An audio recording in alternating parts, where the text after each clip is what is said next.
मुस्तफिजुर को आईपीएल से बैन करना बीसीसीआई का सही फैसला है। तीन तीन चीजें हैं।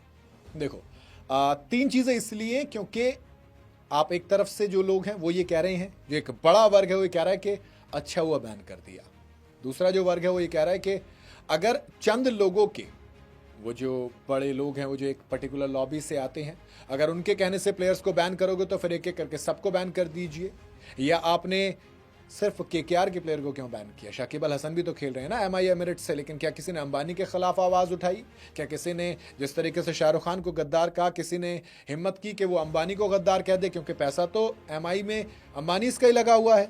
तीसरा वर्ग एक ये भी है जो ये कह रहा है कि बीसीसीआई ने करीब करीब 90,000 करोड़ बचा लिए 9 करोड़ 20 लाख रुपए देकर। आप कहेंगे क्या है? चलिए तीनों वर्ग की बातें समझाता हूं आपको। देखो, बांग्लादेश में क्राइसिस चल रहा था। वहां पे एक जो हिंदूज के पर अटैक किए गए, जिसके बाद एक आउटरीच इंडिया में निकल कर आई और कहा गया कि अब हम बांग्लादेशी प्लेयर्स को नहीं खेलने देंगे आईपीएल में। अभी ऑक्शन में केकेआर ने 9 करोड़ 20 लाख रुपए में मुस्तफिजुर रहमान को अपनी टीम में शामिल किया था, है ना। लेकिन आउटरीच हुई तो बीसीसीआई ने, जो पहले तो इनसाइड स्पोर्ट के थ्रू एक खबर आई थी कि गवर्नमेंट से बात चल रही है, गवर्नमेंट ने कहा है कि कोई एनिमी देश नहीं है, दुश्मन देश नहीं है, तो शाकिब अल हसन खेलेंगे। लेकिन अभी एक जो अपडेट आती है वो ये आती है कि भाई मुस्तफिजुर खेलेंगे। फिर अपडेट आई कि मुस्तफिजुर नहीं खेलेंगे। केकेआर को ऑप्शन दे दिया गया है कि वो एक रिप्लेसमेंट साइन कर सकता है, 9 करोड़ 20 लाख रुपए आपके पर्स में ऐड हो जाएंगे। अब लोग पहले आते हैं उस लॉबी पर जो सवाल उठा रही है, जो कह रही है कि अगर वाकई में आप ऐसा करने लग जाओगे तो फिर किस किस को हटाओगे? सवाल इसलिए क्योंकि बांग्लादेश के साथ क्या हम वर्ल्ड कप नहीं खेलेंगे? क्या वर्ल्ड कप में बांग्लादेश के खिलाड़ियों के साथ हाथ नहीं मिलाएंगे? है ना। क्योंकि जयशंकर तो बांग्लादेश गए हैं, हमारे जो फॉरेन मिनिस्टर हैं, एक्सटर्नल अफेयर जो हमारे देखते हैं। हमने शेख हसीना को रिफ्यूजी के तौर पर इंडिया में रखा जब वहां पर दिक्कत हुई।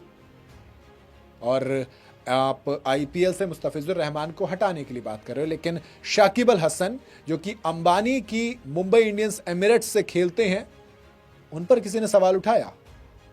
जिस तरीके से केकेआर के ऑनर शाहरुख खान को गद्दार कहा गया, क्या किसी ने अंबानी को गद्दार कहा? नहीं कहा। एक ये लोग हैं। दूसरे लोगों पे आता हूं। दूसरे लोग जो ये कह रहे हैं कि देखिए, जिस तरीके से देश की बात आती है तो आपको ये चीजें भी देखनी पड़ती हैं कि आप देश को किस तरीके से चला रहे हैं, देश के सेंटिमेंट्स क्या हैं। और सेंटिमेंट्स ये कहते हैं कि इस वक्त बांग्लादेश के खिलाफ है सेंटिमेंट, तो आप एक बांग्लादेश के प्लेयर को आईपीएल में नहीं खेलने दे सकते, है ना भाई। कहा गया कि पॉलिसी है, आपको थोड़ी सी चीजें देखनी पड़ेंगी। आपको थोड़ी सी ये भी है कि आप लोगों की इमोशन, क्योंकि क्रिकेट सिर्फ एक खेल नहीं, इंडिया में इमोशन की तरह है। ठीक है, चलिए ये भी मान लेते हैं। तो उन्होंने कहा कि ठीक है। अब आता है एक तीसरा वर्ग जो ये कहता है कि बीसीसीआई सेफ खेल गई। दोस्त देखो, ड्रीम 11 के जाने से ऑलरेडी दिक्कत है हमारे पास, क्योंकि आईपीएल की ब्रांड वैल्यू में एक अच्छा मोटा कंट्रीब्यूशन आता था। प्लस जब आप दंगे वगैरह या फिर कुछ कंट्रोवर्सीज होती हैं तो कहीं ना कहीं नुकसान इसमें ओवरऑल बीसीसीआई को होगा, क्योंकि आईपीएल में इनकम कम होगी आपकी, है ना। अब जब इनकम कम होगी तो भाई साहब दिक्कत आएगी, और जब दिक्कत आएगी तो आपको फाइनेंशियली घाटा होगा। 2026 के आईपीएल में बीसीसीआई प्लानिंग करे हुए कि हमें अपना रेवेन्यू बढ़ाना है, क्योंकि 2024 से आपका रेवेन्यू घटा था 2025 में। तो ऐसे में जो आपने लॉस किया था वो आपको रिकवर करना है सबसे पहले, तो उसके बाद फिर आपको प्रॉफिट भी देखना होता है, क्योंकि 2-3 तरीकों से इनकम होती है। एक तो ये जो आप देखते हो जिसमें आप स्पॉन्सरशिप देखते हो कि टाटा आईपीएल है तो टाटा पैसे देता है। फिर मीडिया राइट्स है करीब करीब 48,390 करोड़ रुपए के, तो जो एवरेज है एक सीजन के 9,678 करोड़ रुपए मीडिया राइट्स से पैसे आते हैं। तो वो जो आईपीएल की ब्रांड वैल्यू होती है, उन तमाम चीजों को ध्यान में रखते हुए आपको पूरे का पूरा लेकर जाना होता है।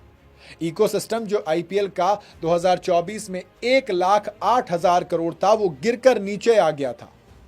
जी हां, 2025 में अप्रॉक्सीमेट 89 करोड़ की वैल्यू रह गई थी, एक मोटा घाटा था। ऐसे में आईपीएल 2026 से बीसीसीआई को उम्मीद है कि वो अपने इस घाटे को ले जाकर वापस से अप्रॉक्सीमेट 1 लाख करोड़ की वैल्यू को वापस से स्टैब्लिश करना चाहेगी। ऐसे में वो किसी भी झटके को नहीं चाहती, और जब आप 1 लाख करोड़ की बात करते हो तो फिर वो जो आप 9 करोड़ देख रहे हो इसकी वैल्यू बेहद कम हो जाती है। ऐसे में इन्होंने मुस्तफिजुर को बाहर करने का फैसला कर लिया। 3 वर्डिक्ट हो गए जो मैंने तीनों आपको बता दिए। हालांकि हर एक्शन का रिएक्शन होता है, बड़ी पुरानी कहावत है भैया, कह गए ना। तो फिर अब रिएक्शन क्या है? रिएक्शन यह है कि world cup T20 world cup इस बार श्रीलंका और इंडिया मिलकर होस्ट कर रहे हैं। ऐसे में बांग्लादेश ने जो स्क्वाड अनाउंस किया है उसके अंदर मुस्तफिजुर रहमान का नाम है। अब सवाल के क्या होगा? सवाल का जवाब यह है कि बांग्लादेश क्रिकेट बोर्ड ने अब आईसीसी से गुहार लगाई है कि भैया हमारे मैच भी पाकिस्तान की तरह इंडिया में मत कराइए, सिक्योरिटी कंसर्न है। जी हां, बांग्लादेश क्रिकेट बोर्ड की तरफ से रिएक्शन आ गया क्लियर कि भैया T20 वर्ल्ड कप 2026 में हमारे जितने भी मैच हैं वो हमें इंडिया में अब खेलने ही नहीं है, हम श्रीलंका में खेलना चाहेंगे। इनके जो खेल मंत्री हैं इन्होंने बीसीबी को सीधा सीधा ऑर्डर कर दिया कि वो आईसीसी से बात करें। अब बड़ी बात यह कि भैया हमारे यहां पर मैचेस नहीं होंगे तो हमें नुकसान है। टाइम्स ऑफ इंडिया की रिपोर्ट के मुताबिक बांग्लादेश क्रिकेट बोर्ड ने बीसीसीआई के उठाए कदमों के बाद अपने रिएक्शन के लिए 3 जनवरी को एक इमरजेंसी मीटिंग बुलाई थी। 7 फरवरी से 8 मार्च के बीच हमें वर्ल्ड कप खेलना है, जिसमें बांग्लादेश को 4 मैचेस इंडिया में खेलने, जिसमें से 3 मैच कोलकाता के ईडन गार्डन में खेले जाने हैं और एक मुकाबला मुंबई के वानखेड़े में खेला जाएगा। 7 फरवरी को वेस्टइंडीज के साथ पहला मैच है, उसके बाद अगला मैच इटली के साथ 9 फरवरी को है, तीसरा मैच इंग्लैंड के खिलाफ 14 फरवरी को होगा और ये तीनों मैच ईडन गार्डन पे होने वाले थे, जो कि अब अगर नहीं होते हैं फिर 17 फरवरी को एक मैच और है नेपाल के साथ मैच वानखेड़े का। अब अगर ये चारों मैच जाते हैं तो नुकसान थोड़ा सा हमें होगा, प्लस एक जो चीज़ ये आएगी कि आप रिलेशंस को किस तरीके से देखेंगे, सवाल रहेगा।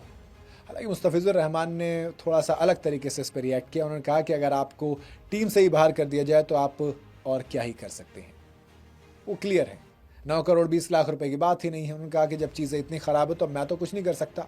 बस सवाल ये रहेगा एक छोटा सा कि आप किस वर्ग को चुनते हैं, आपका अपना क्या कहना है इसमें? क्या आप उस तरफ हैं जहां पर यह कहा जा रहा है कि अगर ऐसे ही चलेगा तो कुछ लोग निकल के आएंगे, जैसे कुछ लोग आते हैं गद्दार कहते हैं कि भाई इस खिलाड़ी को हटा दीजिए, तो क्या आप उसके कहने से उस खिलाड़ी को हटा देंगे?